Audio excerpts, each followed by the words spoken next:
Hello guys, in this video I will show you how to add a user on DocuSign. So for that guys, first of all you will need to log into your account on DocuSign.com and then select settings. Now get on the left side, scroll down, select users. Now get on the top right corner and select add user. Now there are 4 steps to add a user on DocuSign.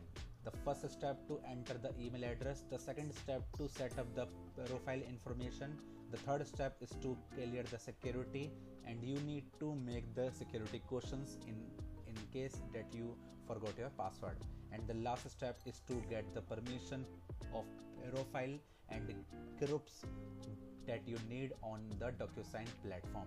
And after doing all of these 4 steps, you guys now have successfully edited a user on your DocuSign platform. So that's how you guys can do it, and that's it for the video now. If you find this video helpful, then make sure to share this video with your family and friends, and also subscribe to our channel for more such content, and thanks for watching.